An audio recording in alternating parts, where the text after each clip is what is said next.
Bonjour les taureaux, aujourd'hui je vous propose un petit tirage par rapport à la nouvelle lune du 15 novembre.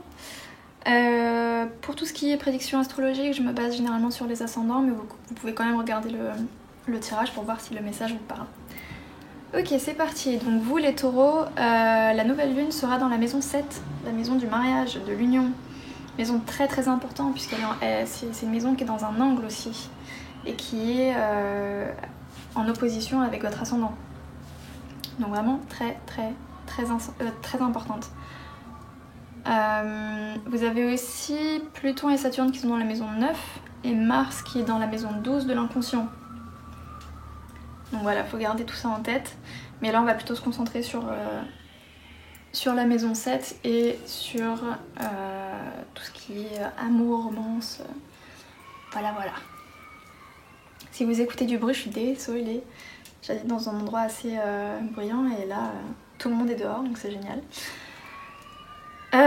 Au niveau du tirage, vous avez eu le roi de bâton, le 4 de bâton, le 4 d'épée et l'ermite. Et après je vous expliquerai les autres cartes. Donc évidemment, pour moi le message il est romantique. Je pense que vous avez rencontré quelqu'un ou vous avez quelqu'un en tête depuis quelques temps là. Peut-être que vous avez rencontré la personne juste avant le confinement ou vous avez rencontré la personne en ligne, ce qui est probable parce que la nouvelle lune a eu lieu au 23e degré il me semble et c'est le degré des Verseaux et d'Uranus.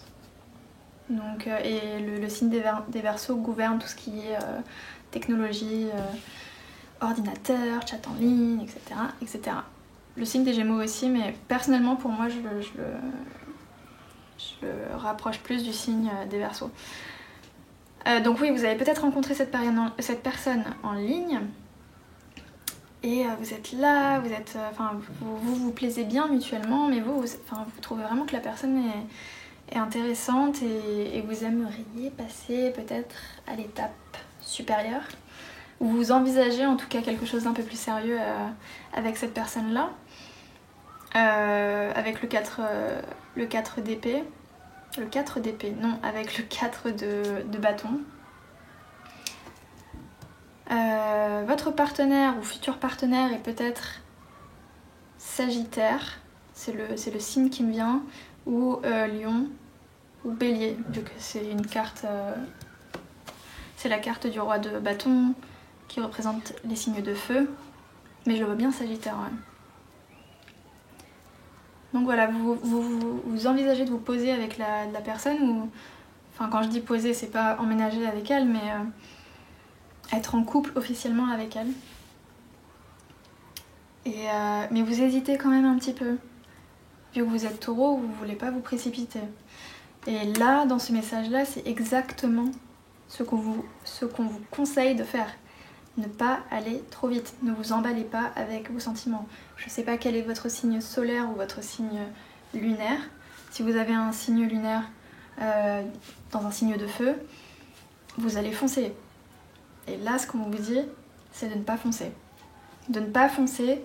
La personne, votre partenaire est quelqu'un d'intéressant. Même dans le futur, je pense qu'il va se passer quelque chose avec lui ou avec elle, vu qu'on a cette carte qui dit c'est certainement lui. Donc je vois bien un futur entre vous, même si ça dure pas une éternité, hein, mais en tout cas il va se passer quelque chose. Mais avant de se lancer là-dedans, il faut vraiment que vous preniez un petit peu de recul par rapport à toute cette situation-là. C'est d'ailleurs ce que cette carte vous conseille. Prendre du recul, bien observer la personne, prendre en compte toutes les qualités et les défauts que vous avez pu entrevoir. Réfléchir aussi à vous-même, comment vous vous sentez. Est-ce que vous êtes prêt à vous relancer dans quelque chose de sérieux, à vous ouvrir, à oser être vulnérable avec cette personne-là?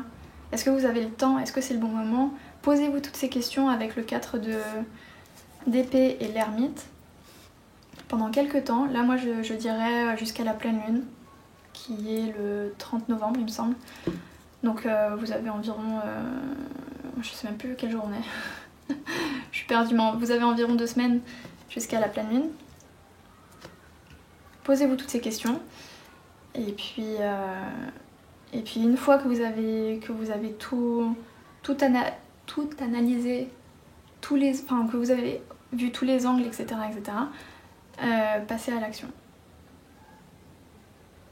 Mais si vous voulez que la relation marche dans le futur, il faut vraiment passer par cette étape-là. Et ne pas juste dire « Ah bah c'est pas grave, on verra bien comment ça se passe ». Parce que surtout si vous avez déjà eu des problèmes, de mauvaises expériences dans le passé, c'est très important pour vous, là maintenant, d'être clair. Et de surtout pas retomber avec quelqu'un, de pas refaire les mêmes erreurs peut-être que vous avez faites dans le passé, où vous avez foncé et ça n'a pas marché. Et l'autre personne, au fur et à mesure, a commencé à dévoiler d'autres facettes de sa personnalité que vous n'aviez pas vraiment aperçues. Où vous avez choisi d'ignorer les points négatifs et au fur et à mesure que la relation avançait, vous les avez vus et c'était un réel problème. Donc voilà, et vous avez aussi, alors ça j'adore quand ça se produit, mais vous avez la carte Nouvelle Lune en Taureau. Alors c'est pas la Nouvelle Lune en Taureau, mais en tout cas c'est la Nouvelle Lune, et c'est votre signe les Taureaux, qui vous dit que la prospérité est juste en face de vous, elle est pas loin, vous la voyez. Vous allez réussir en fait. Si vous passez par tout ce que je viens de dire là, si vous prenez le temps de bien réfléchir, etc., ça va marcher. En fait, vous avez besoin de faire ce travail-là pour pouvoir réussir plus tard. Et j'espère que la personne en face de vous fait aussi ce travail. Inconsciemment au moins. Donc voilà, est-ce que j'ai autre chose qui me vient? Je regarde mes notes. Ouais, se demander si on est prêt. Ça, je vous l'ai déjà dit. Non, je crois que c'est bon. Je crois que c'est tout. Donc voilà, vous avez envie de vous poser, mais c'est pas juste avec cette personne-là, ça fait déjà peut-être plusieurs années que vous cherchez quelqu'un de sérieux pour vraiment peut-être commencer à fonder une famille et vous enchaîner un peu les mauvaises rencontres ou les mauvaises histoires d'amour. Et là, vous avez enfin quelqu'un d'intéressant et vous sentez peut-être que vous commencez à avoir ce désir de j'aimerais bien que ce soit officiel, qu'on soit en couple, mais il y a une étape avant qu'il faut vraiment faire. Même si des fois on se dit c'est pas grave, on verra sur le coup et tout si ça marche ou pas. Ou je préfère suivre mes sentiments plutôt que ma tête dans mes relations. Non, faut utiliser les deux, faut utiliser à la fois le cœur et la tête.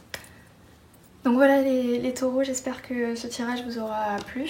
Et puis moi je vous dis à la prochaine. Salut!